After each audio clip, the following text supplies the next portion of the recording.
जय हिंद साथियों स्वागत करता हूं आप सभी का अपने यूट्यूब चैनल पर। साथियों, आज इस वीडियो में हम आपके लिए आरआरबी एनटीपीसी के लिए जीके जीएस के कुछ महत्वपूर्ण इंपॉर्टेंट और सिलेक्टेड चुनिंदा प्रश्न लेकर आए हैं, जो आपकी परीक्षा के लिए महत्वपूर्ण और गोल्डन प्रश्न होने वाले हैं, जो आपको सीधे आपकी परीक्षा में दिखाई देंगे। मेरे प्यारे साथियों, आज की इस वीडियो में हमने जो कवर करा है आपके जीके जीएस के साथ साथ आपके हिस्ट्री, पॉलिटी, इकोनॉमी, ज्योग्राफी के साथ साथ हमने इसमें साइंस के भी क्वेश्चनों को कवर करा है। तो मेरे प्यारे साथियों, आज की वीडियो आपकी एनटीपीसी एग्जाम के लिए बहुत ज़्यादा गोल्डन और चुनिंदा क्वेश्चनों के साथ होने वाली है। आज की वीडियो के माध्यम से आप एनटीपीसी के पैटर्न को समझने वाले हो, कहाँ से क्वेश्चन पूछे जाते हैं, कौन कौन से टॉपिक आपके इंपॉर्टेंट है, क्या आपके लिए सेलेक्टेड होने वाला है, जिससे आपको सीधे आपकी परीक्षा में क्वेश्चन देखने को मिले। तो मेरे प्यारे साथियों, अगर आप भी आरआरबी एनटीपीसी की तैयारी कर रहे हैं तो एक बार इस वीडियो को पूरा ध्यान से जरूर देखकर जाइएगा। तो बिना टाइम गवाई करते हैं वीडियो को स्टार्ट। आपके पहले क्वेश्चन पर बढ़ते हैं। पहला क्वेश्चन क्या है? आपका पहला क्वेश्चन है, रत्नावली, प्रियदर्शिका और आपका नंगानंद के रचयिता कौन है? पहला ही क्वेश्चन आपके लिए इंपॉर्टेंट हो जाता है, आपको पता होना चाहिए। तो आपको कौन हो जाएंगे? तो हर्ष इसका आपका सही जवाब होगा, यानी ए विकल्प। हर्ष जिन बच्चों ने चुना है बिल्कुल सही चुना है, ए विकल्प इसमें आपका करेक्ट जवाब हो जाता है। बात कर लेते हैं कुछ पुस्तक का नाम और लेखकों के नाम के बारे में, क्योंकि यहाँ से बहुत ज़्यादा क्वेश्चन आपसे आपकी परीक्षा में पूछे जाते हैं। ये कुछ आपकी पुस्तकें इंपॉर्टेंट हैं जो आपसे आरआरबी एनटीपीसी 2021 में जो आपका एनटीपीसी का एग्जाम हुआ था उसमें रिपीट हुई थी। जैसे पहली आपकी पुस्तक है हितोपदेश। बात कर लेते हैं हितोपदेश की। तो हितोपदेश के जो लेखक हैं आपके नारायण पंडित हैं, आपको पता होना चाहिए। दूसरी हो जाएगी आपकी शाहनामा। शाहनामा की बात करें, शाहनामा के लेखक आपके फिरदौसी होंगे। तीसरी हो जाती है आपकी नाट्यशास्त्र। नाट्यशास्त्र के लेखक की बात करें तो नाट्यशास्त्र के लेखक जो है भरत मुनि हैं। हुमायूं नामा की बात कर लेते हैं। हुमायूं नामा के जो आपके लेखक हो जाते हैं आपके आपका गुलबदन बेगम हो जाते हैं। बात करते हैं अर्थशास्त्र की, जो कि बहुत ज़्यादा पूछी जाती है।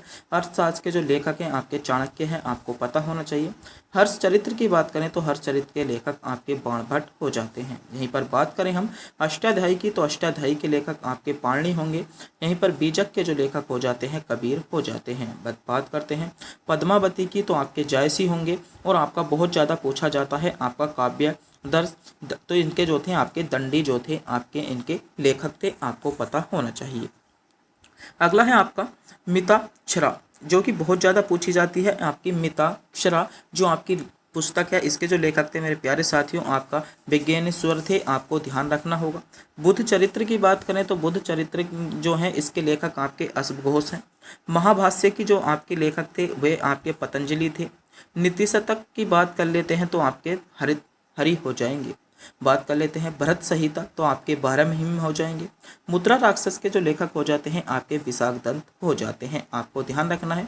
और एक इनमें बहुत ज़्यादा रचना आपकी इंपॉर्टेंट है, पृथ्वीराज रासो, जिसके लेखक आपके चंद्रबरदाई होंगे। आपके कपाल कुंडलम की बात कर लेते हैं तो कपाल कुंडलम के जो लेखक हो जाएंगे आपका बंकिम चंद्र चटर्जी हो जाते हैं। और यहीं पर इंडिका के लेखक आपके मेरे प्यारे साथियों मैगस्थनीज हो जाते हैं। तो क्वेश्चन आपसे पूछा गया था रत्नावली प्रियदर्शिका किसकी रचना है? तो आपकी हर्ष की है। इसी के साथ साथ हमने कुछ आपकी महत्वपूर्ण पुस्तकें आपको और उनके लेखक आपको कवर कराए हैं। यहाँ से एक क्वेश्चन आपकी परीक्षा में जरूर पूछा जाता है और ये टॉपिक आपकी परीक्षा के लिए इंपॉर्टेंट हो जाता है। मेरे प्यारे साथियों, आज की इस वीडियो में हम क्वेश्चन के आपके एमसीक्यूज क्वेश्चन के साथ साथ उसके सभी फैक्टों को कवर कराने वाले हैं, जिस लेवल के क्वेश्चन आपसे पूछे जा सकते हैं।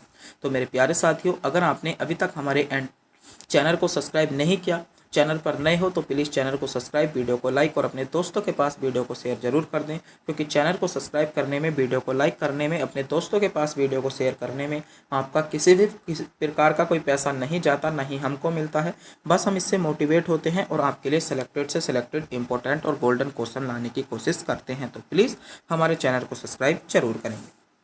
अगला क्वेश्चन है आपका मौर्य साम्राज्य का अंतिम शासक था। तो ये भी क्वेश्चन आपके लिए इंपॉर्टेंट हो जाता है, आपको पता होना चाहिए।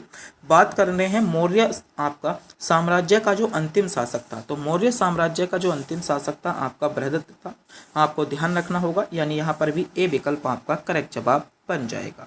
बात करते हैं कुछ महत्वपूर्ण वंश और उनके संस्थापकों के बारे में। अंतिम शासक जो लाएंगे हम अगली वाली वीडियो में लेकर आएंगे। ये कुछ आपके महत्वपूर्ण आपके वंश हैं और उनके जो हैं आपके संस्थापक हैं, जिनको हम कवर कराने वाले हैं। आपका पूरा एनालिसिस होगा, पूरे जीके जीएस का एनालिसिस हम कराने वाले हैं।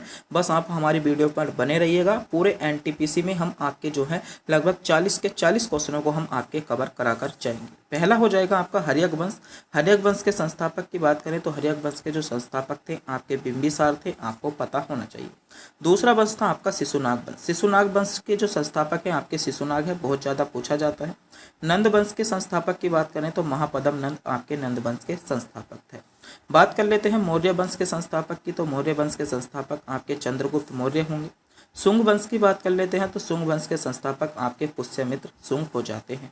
यहीं पर बात करें सातवाहन वंश की, तो सातवाहन वंश के जो संस्थापक आप होंगे आपके सिमुक होंगे। कण्व वंश की बात करें तो आपका केड फिसिस आपके प्रथम हो जाते हैं। गुप्त वंश की बात करें तो गुप्त वंश के संस्थापक आपके श्रीगुप्त होंगे। ये क्वेश्चन आपसे जो है 2021 एनटीपीसी में भी क्वेश्चन पूछा गया था और यही क्वेश्चन आपका ग्रुप डी 2022 में आपका क्वेश्चन रिपीट हुआ था।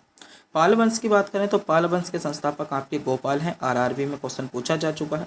पल्लव वंश की बात कर लेते हैं तो पल्लव वंश के जो संस्थापक थे आपके सिंह विष्णु पल्लव वंश के संस्थापक थे, आपको ध्यान रखना है, क्वेश्चन आपसे पूछा जा सकता है। बात करें राष्ट्रकूट वंश की तो आपके दंती दुर्ग हो जाते हैं। और चालुक्य आपका तापाई वंश की बात करें तो पुलकेशिन आपके प्रथम हो जाते हैं। परमार वंश की बात करें तो परमार वंश के जो संस्थापक थे आपके उपेंद्र थे। यहीं पर बात कर लेते हैं सैयद वंश की, तो सैयद वंश के संस्थापक आपके खिजर खान हो जाते हैं। गुलाम वंश की बात करें तो गुलाम वंश के संस्थापक आपके कुतुबुद्दीन ऐबक हो जाएंगे, जो कि आपसे बहुत ज़्यादा पूछा जाता है और आपकी परीक्षा के लिए इम्पोर्टेंट भी है। तो क्वेश्चन अगर आपसे पूछा जाए गुलाम वंश के संस्थापक कौन है, तो कुतुबुद्दीन ऐबक आपके गुलाम वंश के संस्थापक हैं। खिलजी वंश की बात करें तो खिलजी वंश के संस्थापक कौन है, जलालुद्दीन फिरोज शाह खिलजी। जलालुद्दीन फिरोज शाह खिलजी आपके खिलजी वंश के संस्थापक हो जाते हैं। यहीं पर बात करें तुगलक वंश की, तो तुगलक वंश के जो संस्थापक होंगे आपके गयासुद्दीन तुगलक हो जाएंगे। और लोधी वंश के संस्थापक की बात करें तो आपके बहलोल लोधी लोधी वंश के संस्थापक हो जाते हैं। बात करते हैं विजयनगर साम्राज्य, हरिहर एवं बुक्का जो दो भाई थे संस्थापक हैं। गुर्जर प्रतिहार वंश के जो संस्थापक हैं आपके हरीश चंद्र आपके हो जाते हैं। तो ये कुछ आपके महत्वपूर्ण वंश और उनके संस्थापक दिए हैं जो आपके 2025 एनटीपीसी एग्जाम के लिए बहुत ज़्यादा गोल्डन होने वाले हैं। एक क्वेश्चन आपको यहाँ से देखने को मिलेगा। तो मेरे प्यारे साथियों, आपको इनके वंश और उनके संस्थापक के बारे में भी पता होना चाहिए। अगर मेरे प्यारे साथियों आप इसको पोस्ट को पाना चाहते हो तो इसका लिंक आपको वीडियो के डिस्क्रिप्शन में दिया जाएगा, वहां से जाकर आप पीडीएफ डाउनलोड कर सकते हो और हमारे टेलीग्राम चैनल को ज्वाइन जरूर कर लें, जिस पर हम रोज़ आपको एमसीक्यूज़ के रूप में कुछ महत्वपूर्ण प्रश्न कराते हैं जो आपकी परीक्षा के लिए ताबेदार हो जाते हैं। सेलेक्टेड चुनिंदा प्रश्न कुछ हो जाते हैं जो आपको सिलेक्शन की ओर ले जाते हैं। तो प्लीज़ हमारे टेलीग्राम चैनल को भी ज्वाइन जरूर कर लीजिएगा। अगला क्वेश्चन है आपका, सिंधु घाटी सभ्यता का सबसे पहले खोजा गया स्थल कौन सा था। तो क्वेश्चन आपसे पूछा गया है सिंधु घाटी सभ्यता का सबसे पहले खोजा गया स्थल आपका कौन सा था। तो बात करते हैं कौन सा था, तो आपका हड़प्पा था। हड़प्पा आपको डी विकल्प में दिया गया है, यानी डी विकल्प आपका करेक्ट जवाब हो जाएगा। तो बात कर लेते हैं सिंधु घाटी सभ्यता के कुछ महत्वपूर्ण स्थानों के बारे में और उनके कौन सा स्थान कहाँ पर है, क्योंकि यहाँ से भी क्वेश्चन आपकी परीक्षा में बना है और आपकी परीक्षा के लिए इम्पोर्टेंट है। तो ये कुछ हमने इसमें सिंधु घाटी सभ्यता के महत्वपूर्ण स्थल लिए हैं जो आपसे आरआरबी एनटीपीसी 2021 में क्वेश्चन पूछे गए थे, ग्रुप डी 2022 में क्वेश्चन पूछा गया है और एएलपी 2024 में यहाँ से क्वेश्चन देखने को मिला है। जैसे पहला स्थान आ जाता है आपका हड़प्पा स्थान। बात करते हैं हड़प्पा स्थल की, तो हड़प्पा स्थल जो है पंजाब के आपके पाकिस्तान के पंजाब में वर्तमान में स्थित है। मोहनजोदाड़ो की बात कर लें तो मोहनजोदाड़ो की जो वर्तमान स्थित है पाकिस्तान का सिंध प्रांत है। लोथल की बात कर लें तो लोथल आपका गुजरात यानी भारत में स्थित है। यहीं पर कालीबंगा की बात कर लें तो कालीबंगा वर्तमान में जो है राजस्थान राज्य में स्थित है। धोलावीरा की बात करें तो धोलावीरा वर्तमान में आपका गुजरात राज्य में स्थित है। यहीं पर राखी गढ़ी की बात कर लेते हैं तो राखी गढ़ी वर्तमान में आपकी हरियाणा राज्य में स्थित है। बनावली की बात करें तो ये भी मेरे प्यारे साथियों आपका हरियाणा में है। आलमगीरपुर जो कि बहुत ज़्यादा पूछा जाता है उत्तर प्रदेश के आपका भारत के राज्य उत्तर प्रदेश में आपका एक स्थान है मेरठ। मेरठ में जो है आपका आलमगीरपुर जो आपकी जो है पूर्वी सीमा बनाता है। सुतकागे डोर की बात करें, सुतकागे डोर जो है आपकी सिंधु घाटी सभ्यता की पश्चिमी सीमा बनाता है और बलूचिस्तान यानी पाकिस्तान में स्थित है। रोपड़ की बात करें तो रोपड़ आपका पंजाब में स्थित है, आपको ध्यान रखना है। रंगपुर की बात कर लेते हैं तो रंगपुर आपका गुजरात राज्य में स्थित है। यहीं पर बात करें चुनौदड़ों की तो ये आपका पाकिस्तान के सिंध प्रांत में है और आपका अमरी जो हो जाता है पाकिस्तान के सिंध प्रांत में हो जाता है। तो ये भी कुछ मेरे प्यारे साथियों आपके सिंधु घाटी सभ्यता के महत्वपूर्ण स्थल हैं। इनकी इस वर्तमान स्थिति से रिलेटिव क्वेश्चन आपसे पूछे जाते हैं, आपकी परीक्षा के लिए इम्पोर्टेंट है, आपको पता होना चाहिए। क्वेश्चन आपसे बहुत ज़्यादा यहाँ से देखने को मिला है। आगे बढ़ते हैं। अगला क्वेश्चन है आपका महात्मा गांधी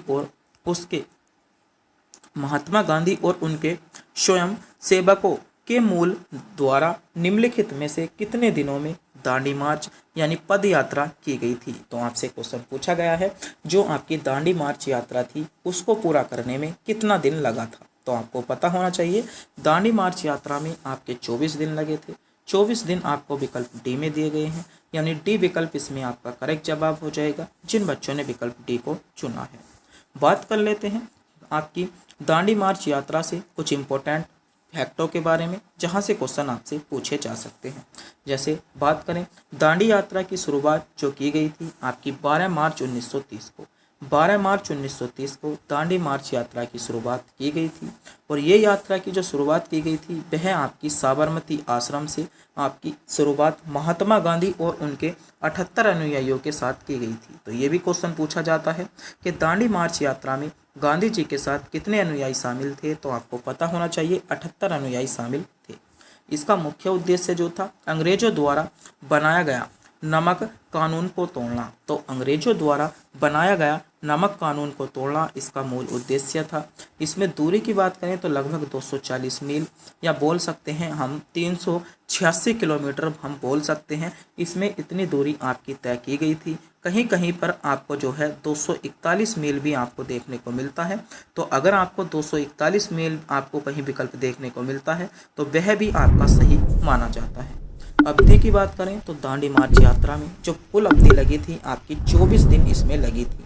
अंतिम बात कर ले तो जो आपकी दांडी मार्च यात्रा थी वह संपन्न कब हुई तो 6 अप्रैल 1930 को दांडी आपके पहुंचे थे। इस आंदोलन में लगभग 8000 भारतीयों को नमक सत्याग्रह के दौरान जेल में डाल दिया गया था। तो आपसे ये क्वेश्चन भी पूछा जा सकता है कि दांडी मार्च यात्रा में कितने भारतीयों को आपका जेल में डाला गया था। तो लगभग 8000 भारतीयों को जेल में डाला गया था, आपको पता होना चाहिए। स्वयं सेवकों ने 24 दिन तक यानी प्रतिदिन 10 मील की दूरी तय की थी। तो ये भी क्वेश्चन आपसे एएलपी में ऐसा क्वेश्चन पूछा गया है। एएलपी में क्वेश्चन पूछा गया था कि आपका दांडी मार्च यात्रा में प्रतिदिन आपके गांधी जी ने कितनी दूरी तय की थी। तो आपको पता होना चाहिए आपकी 10 मील दूरी तय की थी। दांडी मार्च यात्रा में जो शामिल होने वाली महिलाएं थीं कौन कौन सी थी तो आपकी कमला देवी चट्टोपाध्याय थी, आपका अवंतिकाबाई आपकी गोखले थी और आपका मिथुबेन आपका पेट आपकी जो जैसी महिला भी आपकी जो थी दांडी मार्च यात्रा में शामिल थी। तो दांडी आपकी यात्रा से रिलेटिव ये कुछ इंपॉर्टेंट फैक्ट थे जो आपसे क्वेश्चन बन सकता है, आपकी परीक्षा के लिए इंपॉर्टेंट है, आपको पता होना चाहिए। अगला क्वेश्चन देखते हैं। अगला क्वेश्चन है जिब्राल्टर डल आपका जल डमरू माध्य निम्नलिखित में से किस महासागर को भू मध्य सागर से जोड़ता है और यूरोपीय महाद्वीप को पर स्पेन को अफ्रीका महाद्वीप पर मोरक्को से अलग करता है। तो आपको पता होना चाहिए तो ये जो जोड़ता है आपका मेरे प्यारे साथियों भूमध्य सागर से अटलांटिक महासागर को जोड़ता है, यानी डी विकल्प इसमें आपका करेक्ट जवाब हो जाएगा। बात करते हैं कुछ महत्वपूर्ण जल डमरू माध्यमों के बारे में जहां से क्वेश्चन आपसे आने वाली शिफ्ट में यानी आने वाले एग्जाम में पूछा जाएगा और आपका पिछले रेलवे एग्जाम में यहां से क्वेश्चन देखने को मिला है, यानी अदर एग्जाम में क्वेश्चन यहां से भी पूछा गया है। तो बात करते हैं प्रमुख आपके जल डमरू माध्यम और उनके महत्व के बारे में। जैसे पहला है आपका मलक्का जल डमरू माध्यम। तो बात करें मलक्का जल डमरू माध्यम जो है आपका हिंद महासागर और दक्षिण चीन सागर को अलग करता है या जोड़ता है, आपको पता होना चाहिए। तो मेरे प्यारे साथियों जो जल डमरू माध्यम होते हैं वे आपके जो हैं जोड़ने का काम करते हैं और जो जल संधि होती हैं वे आपकी अलग करने का काम करती हैं। तो मलक्का जल डमरू आपका हिंद महासागर को दक्षिण चीन सागर से जोड़ता है। जिब्राल्टर जल डमरू माध्यम की बात करें तो ये आपका अटलांटिक सागर को भूमध्य सागर से जोड़ता है। यहीं पर बात करें बाब अल मंदाब जल डमरू माध्य की, तो ये लाल सागर को हिंद महासागर से जोड़ता है। अगला है आपका बोस्फोरस, जो कि बहुत ज़्यादा पूछा जाता है। बोस्फोरस जल डमरू माध्य आपका यूरोप को एशिया से अलग करता है। बात करते हैं पाक जल डमरू माध्य की, तो भारत और श्रीलंका के बीच में है। आपका होमुर्ज, ये भी इम्पोर्टेंट है, क्वेश्चन एनटीपीसी 2021 में पूछा गया था। तो ये जो है आपका पारस की खाड़ी को ओमान की खाड़ी से जोड़ता है। डॉन जल डमरू माध्य की बात करें तो उत्तरी सागर और इंग्लिश चैनल के मध्य विस्तृत है। डेविस आपका जल डमरू माध्य ग्रीनलैंड और कनाडा के बीच स्थित है। सुंडा जल डमरू माध्य की बात करें तो जावा और हिंद महासागर के मध्य स्थित है। आपका यूकेटन जल डमरू माध्य आपका कैरिबियन सागर और मैक्सिको की खाड़ी के बीच में, आपका खाड़ी के बीच में स्थित है। तो ये भी आपके कुछ इंपॉर्टेंट फैक्ट थे जहाँ से क्वेश्चन पूछा जा सकता है, आपकी परीक्षा के लिए इम्पोर्टेंट है, आपको पता होना चाहिए। क्वेश्चन आपकी परीक्षा में यहाँ से सीधा देखने को मिलेगा। अगला क्वेश्चन देखते हैं। अगला क्वेश्चन है भारतीय संविधान के किस अनुच्छेद में यह उल्लेख है कि मंत्रियों द्वारा राज्यपाल को दी गई सलाह की किसी भी न्यायालय में जांच नहीं की जाएगी। तो ये आपको पता होना चाहिए अनुच्छेद कौन से में है, क्वेश्चन आपके लिए इम्पोर्टेंट है। तो ये जो प्रावधान है अनुच्छेद आपका 163 यानी आर्टिकल 163 में है। अनुच्छेद 163 आर्टिकल 163, इसमें सी विकल्प के साथ आपका करेक्ट जवाब हो जाएगा। बात करते हैं राज्यपाल से रिलेटिव कुछ महत्वपूर्ण आर्टिकल यानी आपके अनुच्छेद के बारे में जो आपसे पूछे जा सकते हैं। जैसे पहला है अनुच्छेद 160। अगर हम बात करें अनुच्छेद 160 की, तो आपको पता होना चाहिए राष्ट्रपति की आकस्मिक स्थिति में राज्यपाल के कार्यों का निर्वहन आपका जो है आपका अनुच्छेद 160 में दिया गया है। अनुच्छेद 161 में राज्यपाल को क्षमादान करने की स्वतंत्रता, दंड देश का निलंबन और आपका लघुकरण करने की स्वतंत्रता आपको दी गई है। यानी राज्यपाल किसी भी व्यक्ति की सजा को कम करा सकता है, उसके दंड को कम करा सकता है। ये क्षमता आपकी जो दी गई है अनुच्छेद 161 में दी गई है। अनुच्छेद 163 की बात करें तो राज्यपाल को सलाह और सहायता देने के लिए आपका मुख्यमंत्री होगा, ये आपकी अनुच्छेद 163 में कहा गया है। अब यहीं पर बात करें अनुच्छेद 164 की, तो अनुच्छेद 164 में मंत्री परिषद के सदस्य राज्य विधानसभा के सदस्य होंगे, ये कहा गया है। 165 में राज्य के लिए एक आपका महाधिवक्ता होगा। ये क्वेश्चन बहुत ज़्यादा पूछा जाता है कि राज्य के लिए एक महाधिवक्ता होगा, ये आपका अनुच्छेद में है। तो अनुच्छेद 165 आपका करेक्ट जवाब होगा। 166 में राज्य सरकार का कार्य संचालन राज्यपाल के नाम से किया जाएगा। 67 की बात करें तो मुख्यमंत्री का कर्तव्य है कि वह राज्यपाल को सभी मामलों को अवगत कराए। अगला है 168 में प्रत्येक राज्य में विधानमंडल होगा जो विधानसभा और विधान परिषद में आपका बटा होगा। अनुच्छेद आपका 169 की बात करें तो विधान परिषद की स्थापना या समयावधि राज्य विधानमंडल का प्रस्ताव। और 170 में प्रत्येक राज्य की विधानसभा प्रत्यक्ष निर्वाचन आपका किया जाएगा। तो ये भी कुछ आपके महत्वपूर्ण आर्टिकल थे जहाँ से क्वेश्चन बन सकता है, आपकी परीक्षा के लिए इम्पोर्टेंट है। अगला क्वेश्चन है भारतीय अर्थव्यवस्था में नकदी का प्रावधान निम्नलिखित में से आपका किसके द्वारा किया गया था। तो इसमें जो था आपको पता होना चाहिए, इसमें भारतीय रिजर्व बैंक आपका सी विकल्प के साथ करेक्ट जवाब होगा, यानी जिन बच्चों ने विकल्प सी को चुना है। तो जब यहाँ पर भारतीय रिजर्व बैंक का जिक्र आया है तो भारतीय रिजर्व बैंक के बारे में आपको कुछ महत्वपूर्ण डिटेल्स के बारे में भी पता होना चाहिए। तो देखते हैं भारतीय रिजर्व बैंक से रिलेटेड कुछ इंपॉर्टेंट फैक्ट के बारे में। जैसे भारतीय रिजर्व बैंक यानी आरबीआई भारत की एक केंद्रीय बैंक है। तो पहला क्वेश्चन तो यही बन जाता है कि आरबीआई कैसी बैंक है। तो आरबीआई एक आपकी केंद्रीय बैंक है। स्थापना की बात करें तो आरबीआई की स्थापना आपकी 1 अप्रैल 1935 को आरबीआई की स्थापना की गई थी। अधिनियम की बात करें तो अधिनियम जो था 1934 के तहत था। राष्ट्रीयकरण की बात करें तो 1949 में आरबीआई का राष्ट्रीयकरण किया गया था। मुख्यालय की बात करते हैं तो आरबीआई का केंद्रीय कार्यालय मुंबई में है, जो पहले आपका कोलकाता में था। चिंतामन आपका द्वारकानाथ देशमुख बैंक के पहले भारतीय गवर्नर थे। तो आपका ये भी इम्पोर्टेंट होने वाला है। श्री शक्ति आपका कांत दास आरबीआई के आपके वर्तमान में गवर्नर के रूप में नियुक्त किया गया है और ये जो है आपके 25वें गवर्नर के रूप में नियुक्त हुए हैं। बात करते हैं आरबीआई का जो वित्तीय वर्ष होता है वह क्या होता है, तो 1 अप्रैल से 31 मई तक 1 अप्रैल से 31 मार्च तक आपका आरबीआई का वित्तीय वर्ष होता है। इसके बारे में भी आपको पता होना चाहिए। तो ये भी कुछ आपके इम्पोर्टेंट फैक्ट थे जहाँ से क्वेश्चन बन सकता है, आपकी परीक्षा के लिए इम्पोर्टेंट है। अगला क्वेश्चन है, निम्नलिखित में से कौन सा लैक्टिक एसिड का प्राकृतिक स्रोत है। तो क्वेश्चन आपसे पूछा गया है लैक्टिक एसिड। तो लैक्टिक एसिड का जो प्राकृतिक स्रोत है आपका दूध है। दूध आपको डी विकल्प में दिया गया है, यानी डी विकल्प आपका करेक्ट जवाब हो जाएगा। बात कर लेते हैं कुछ प्राकृतिक अम्ल व उनके स्रोतों के बारे में। जैसे बात कर लेते हैं एसिटिक अम्ल की, तो एसिटिक अम्ल का जो प्राकृतिक स्रोत है वह आपका सिरका है, यानी सिरके में आपका एसिटिक अम्ल पाया जाता है। अगला है आपका सिट्रिक अम्ल, जो कि बहुत ज़्यादा पूछा जाता है। सिट्रिक अम्ल की बात करें तो सिट्रिक अम्ल आपका संतरे में पाया जाता है। टार्टरिक अम्ल की बात करें, टार्टरिक अम्ल मेरे प्यारे साथियों आपका इमली में पाया जाता है। ओक्जेलिक अम्ल जो कि आपके लिए इम्पोर्टेंट है, ये आपका टमाटर में पाया जाता है। लैक्टिक अम्ल की बात करें तो लैक्टिक अम्ल आपका दूध और दही में देखने को मिलता है। सिट्रिक अम्ल की बात करें तो नींबू हो जाएगा।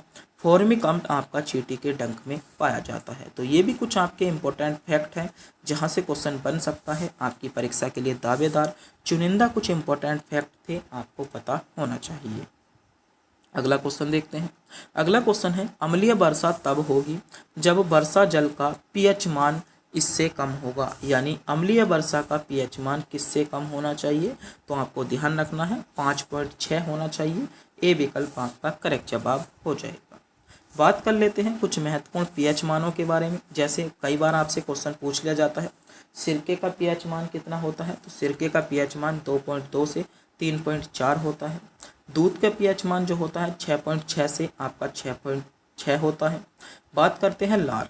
लार भोजन से पहले जो होता है उसका पीएच मान 6.2 से आपका 7.4 होता है और लार का भोजन के बाद का जो पीएच मान होता है 5.5 से 6 आपका होता है। मानव मूत्र की बात करें तो 5.5 से 7.5 होता है। मानव रक्त की बात करें तो 7.3 से 7.5 होता है। नींबू के पीएच मान की बात करें तो 2.2 से 2.4 होता है और ब्लैक कॉफ़ी का जो पीएच मान होता है आपका 4.5 से 5.5 आपका होता है। तो ये भी कुछ आपके पीएच मान हैं, आपको पता होना चाहिए। क्वेश्चन आपके लिए इम्पोर्टेंट है, क्वेश्चन पूछा जा सकता है, परीक्षा में आपको क्वेश्चन देखने को मिल सकता है।